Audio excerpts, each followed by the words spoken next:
Selamat datang di channel Pilar Cinta, tempat di mana kita ngobrolin semua hal tentang cinta, pernikahan, dan hubungan yang lebih bermakna. Sebelum kita mulai, aku mau bilang sesuatu ke kamu yang mungkin hari ini lagi capek, lagi bingung, bahkan mungkin lagi di ujung kesabaran karena masalah rumah tangga.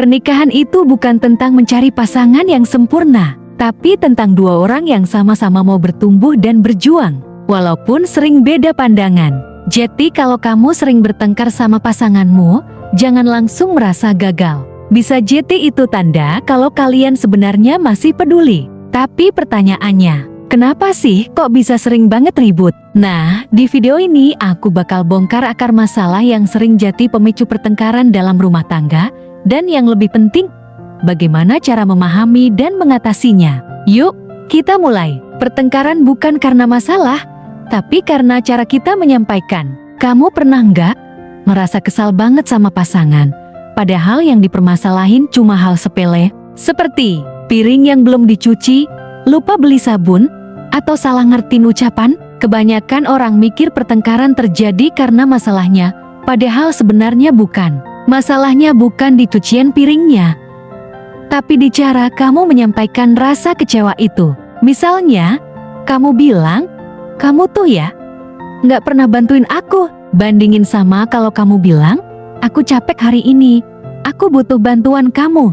Dua kalimat yang beda nuansanya, walaupun maksudnya sama, tapi dampaknya bisa jauh berbeda. Yang pertama menyerang, yang kedua menyampaikan kebutuhan. Kita tuh seringkali lebih sibuk menyalahkan daripada mengungkapkan apa yang kita rasakan sebenarnya. Kita pakai nada tinggi, kalimat tajam, atau sindiran, karena kita pikir itu bisa bikin pasangan berubah. Tapi kenyataannya, yang terjadi malah makin menjauh, makin panas, makin ribut. Komunikasi adalah kuncinya, bukan hanya ngomong, tapi cara menyampaikannya, waktu yang tepat, dan niat dari hatinya. Ekspektasi yang gak pernah diucapkan.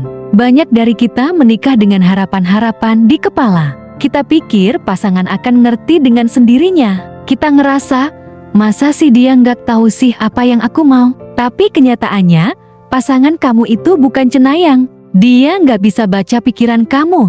Dan disitulah konflik sering dimulai karena ekspektasi yang nggak pernah disampaikan tapi diam-diam dituntut. Contohnya, kamu berharap dia romantis, tapi dia tipe yang cuek. Atau kamu pengen dia lebih perhatian, tapi dia merasa sudah cukup dengan hanya ada di rumah tiap hari. Masalahnya bukan di siapa yang salah, tapi di ketidaksesuaian harapan dan kenyataan. Dan ketika ekspektasi terus-menerus enggak terpenuhi, muncul rasa kecewa. Rasa kecewa itu pelan-pelan berubah jadi kemarahan, dan akhirnya keluar dalam bentuk pertengkaran. Kuncinya adalah berani bicara jujur, bukan buat menuntut, tapi untuk memberitahu pasangan apa yang sebenarnya kamu butuhkan darinya. Karena cinta itu bukan soal tebakan, tapi soal komunikasi yang terbuka dan sehat. Luka lama yang belum sembuh. Kamu sadar nggak?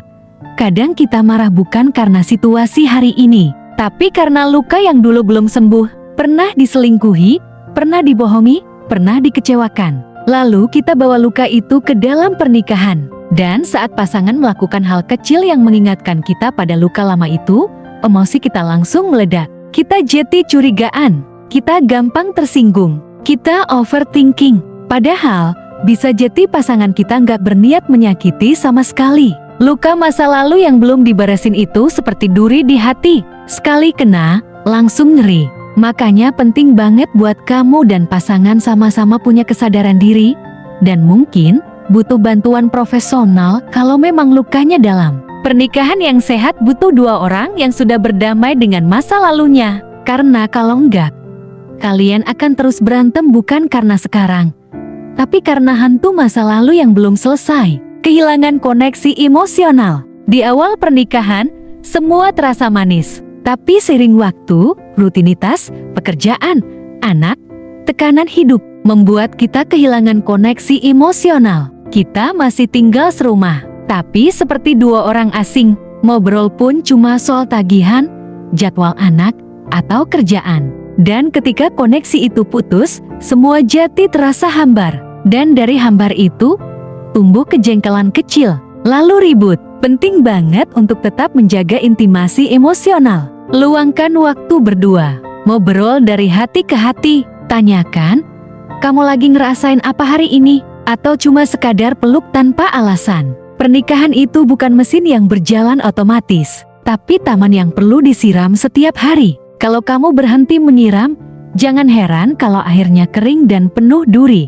Gaya bertengkar yang berbeda. Aku mau tanya deh, pernah nggak kamu berantem sama pasangan?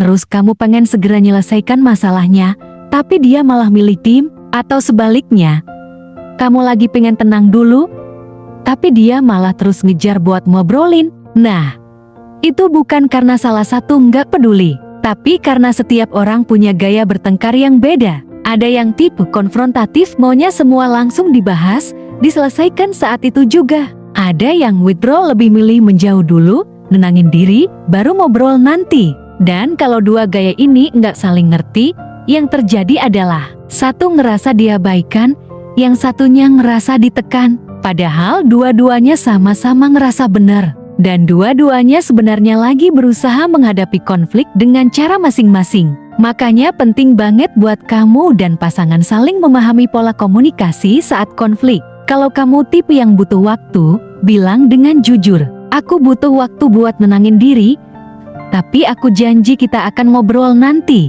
Dan kalau kamu tipe yang pengen langsung nyelesain, belajar untuk sabar. Karena kadang diam bukan berarti nggak peduli, tapi sedang menghindari kata-kata yang menyakitkan. Hubungan yang kuat bukan hubungan yang tanpa konflik, tapi hubungan yang bisa menerima perbedaan cara menghadapi konflik. Kehadiran orang ketiga bukan selalu perselingkuhan. Kita sering mikir orang ketiga itu selalu soal perselingkuhan. Padahal nggak selalu. Kadang orang ketiga itu bisa datang dari bentuk lain.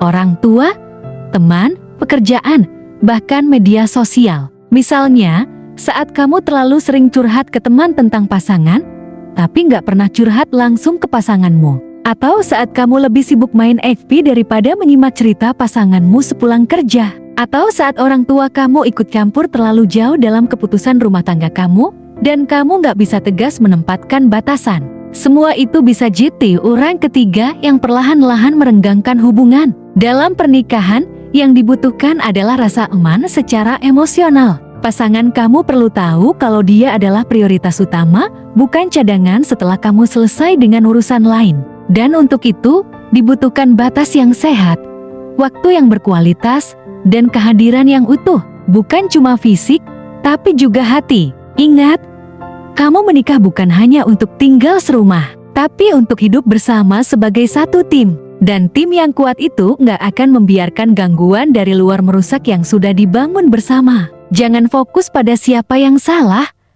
tapi apa yang bisa diperbaiki. Aku tahu, pertengkaran itu nyakitin, capek, kadang sampai mikir, masih ada cinta nggak sih? Tapi satu hal yang perlu kamu ingat, bertengkar itu hal yang wajar. Tapi yang luar biasa adalah dua orang yang mau belajar dari pertengkaran itu. Jangan fokus pada siapa yang salah, tapi fokuslah pada apa yang bisa diperbaiki. Kalau kamu sampai nonton video ini sampai akhir, itu artinya kamu peduli, kamu sayang, kamu masih mau berjuang. Dan aku salut sama kamu. Kalau kamu merasa video ini bisa membuka pikiran dan hati kamu, jangan lupa like, share ke pasanganmu, dan komen di bawah. Apa hal yang paling sering bikin kamu dan pasangan bertengkar? Aku akan baca dan balas satu-satu. Jangan lupa juga subscribe channel Pilar Cinta, karena setiap minggu kita bakal bahas hal-hal penting dalam hubungan, supaya kamu dan pasangan bisa tumbuh bareng, bukan saling menjatuhkan. Sampai jumpa di video selanjutnya. Jaga hati, jaga cinta, karena cinta itu layak diperjuangkan.